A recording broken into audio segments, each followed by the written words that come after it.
2003 F350 6.0 turbo diesel, blah blah blah V8. Okay, so what we got here is a AA ignition,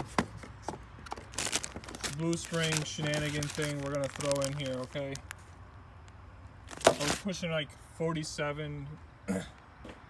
It's like 48 PSI for the fuel. Comes in a bag, comes in a little box, it comes with all this stuff. As you'll see it there, I got my aftermarket fuel pressure gauge hooked up there next to it. So it's one fuel line that goes in.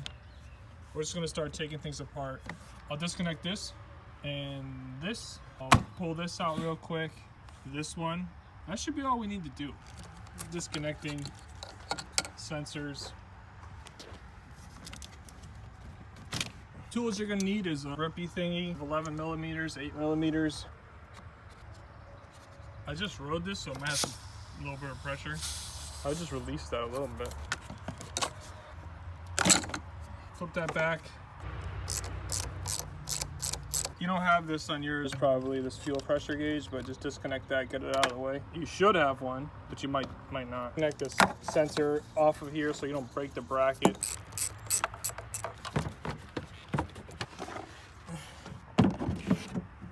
And just throw that in the garbage. Or, I mean, just put that aside for now. Turbo out of the way. Look at that. All right, we're already there. And it's only been 7 minutes. As you can see, I got a little bit of red shenanigans going on here. That's a red RTV. I had a leak in here earlier, and now I'm finally deciding to fix it. It's only been, I don't know, 10,000 miles. The Torx 27 will work, is what you need. A 25 seems like it fit okay, if that's all you have. First thing I would do is I would bust this loose and get it out and get it cleaned up. 13/16 fits on the big end, and hopefully that's all we need. You might get this to spin with you. If you get that, then, you know, that's life. There you go, that's a beauty, beauty, beauty. Thank you very much. I'm very glad that didn't end up terrible. See a little bit of fuel. And now we get the old piece out.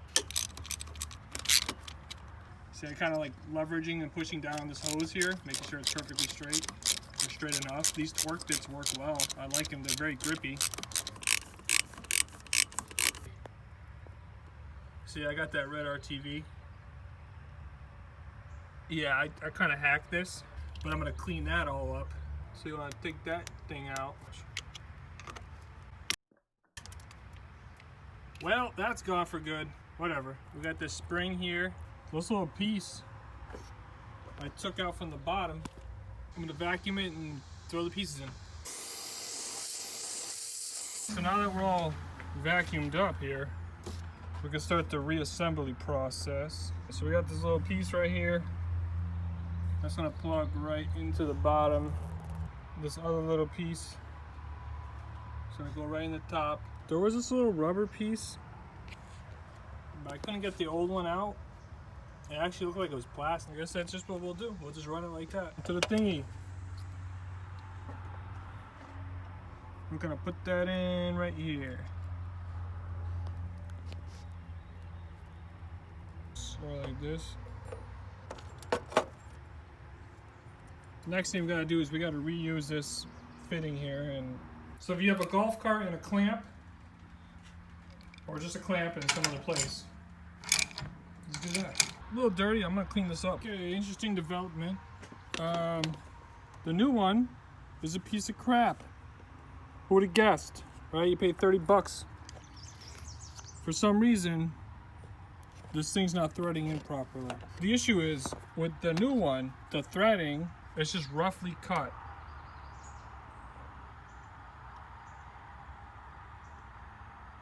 Look at that. Look at that shit in there. So here's the old one. See, that's way cleaner. So if your housing isn't damaged, I recommend reusing it. This is not an OEM. This is Doodle-M, okay? I paid like 30 bucks for this. It comes with a piece of metal. You should know it's cheap. I had high hopes. So if you're buying this kit, you know, cancel your order. I'm gonna continue the install anyways with the new spring. I'm hoping it's not as terribly designed as the housing for this. All right, so we're gonna reuse everything from this one. Housing all set up and ready to go. the new gaskets that came with the kit. Hope they don't blow out. I'm gonna put this on that spring. So I'm not going to record me doing this, because if that spring falls, I'm gonna get mad. So I'm gonna put this down, I'm gonna put this on there, and then I'll come back once I get some screws in there to hold it in. That's it. Now it's installed, it's in there, I tighten them down. There's no torque spec supposedly. I think everything is like has a torque spec. I think it's probably 10 inch-pounds. I just tighten them up. I put this back on. I'm gonna put this connector back in. I'm gonna plug this back in there. Turbo pipe. Now I'm gonna throw my air filter in. Connect my hoses back up here for the coolant. And I'm gonna go test drive and see what the results are. All right, it's time to start up.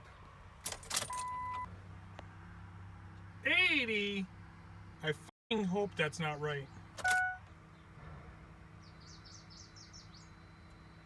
What in the hell? So that was kind of a high PSI.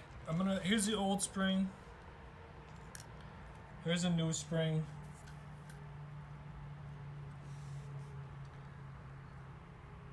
I'm gonna compress it slightly using this nail, which I'm going to slide through here. And I'm just gonna hit it on top of this into the wood. I'm gonna try that again. It looks like it may have compressed a little bit. I'm gonna keep going at it. I'm able to compress it enough. All right, before I put this shing back together, I'm gonna go ahead and connect my pressure gauge sensor here, fuel pressure sensor. And I'm just gonna see what happens. All right, we're gonna start it up, see what the pressure's at now. After I compress that spring significantly, I'm hoping for 65-ish. Come on, just work. We're at 70. Okay, we dropped 20 PSI. Okay, 72, 73. Not bad.